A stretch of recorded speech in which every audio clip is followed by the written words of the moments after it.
कर्मण्येवाधिकारस्ते मा फलेषु कदाचन मा कर्मफलहेतुर्भूर्मा ते सङ्गोऽस्तकर्मणि.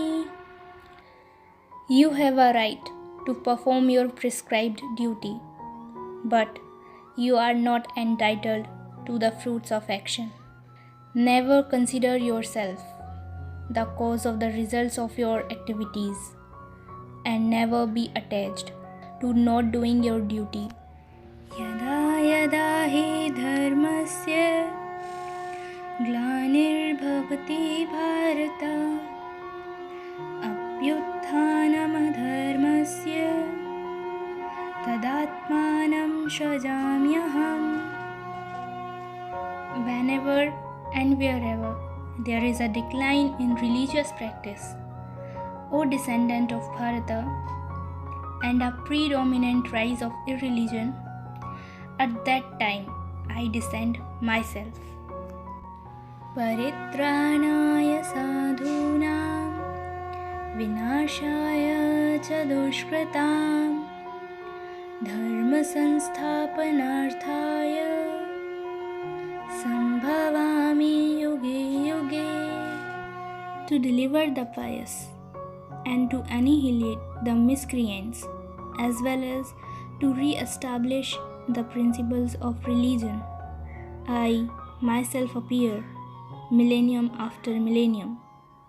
Tadvitti pranipatena pariprashnena sevaya updekshanti te jnanam jnananistatvadarshinaः. Just try to learn the truth by approaching a spiritual master. Inquire from him submissively and render service unto him. The self-realized souls can impart knowledge unto you because they have seen the truth. Bandhuratmatmanastasya yenatmaivatmana jitah anatmanastu shatrutve vartetatmaiva shatruvat. For him who has conquered the mind is the best of friends. But for one who has failed to do so, his mind will remain the greatest enemy. Chanchalam hi manah Krishna Pramati balbhadradam tasyaham nigraham manye vayoriv sudushkaram. For the mind is restless, turbulent, obstinate, and very strong, O Krishna, and to subdue it, I think, is more difficult than controlling the wind. Shri Bhagavan Vacha Asanshayam Mahabaho Manodurnigraham Chalam Abhyasena tu Kaunteya Vairagyena cha Guhyate. Lord Shri Krishna said, O mighty armed son of Kunti, it is undoubtedly very difficult to curb the restless mind, but it is possible by suitable practice and detachment. Tasmat sarveshu kaleshu mamanusmara yudhya cha mayyarpita mano buddhir mameveshasya sanshayah.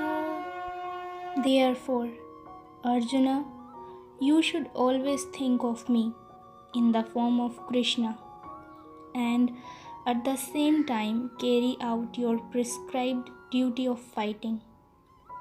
With your activities dedicated to me and your mind and intelligence fixed on me, you will attain me without doubt. Ananyāścintayanto māṁ ye janaha पर्युपासते तेषां नित्याभियुक्तानां योगक्षेमं वहाम्यहम्.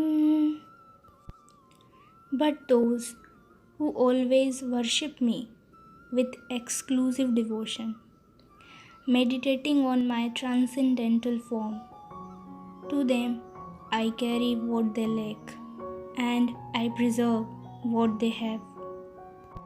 मन्मनः भव मद्भक्तो मद्याजी मां नमस्कुरु मामे वैश्यसि सत्यं ते प्रतिजाने प्रियसि मे. Always think of me, become my devotee, worship me and offer your homage unto me. Thus you will come to me without fail. I promise you this because you are my very dear friend.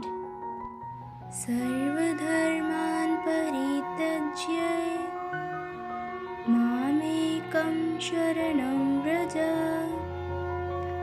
अहं त्वां सर्वपापेभ्यो मोक्षयिष्यामि मा शुचः. Abandon all varieties of religion and just surrender unto me. I shall deliver you from all sinful reaction. Do not fear.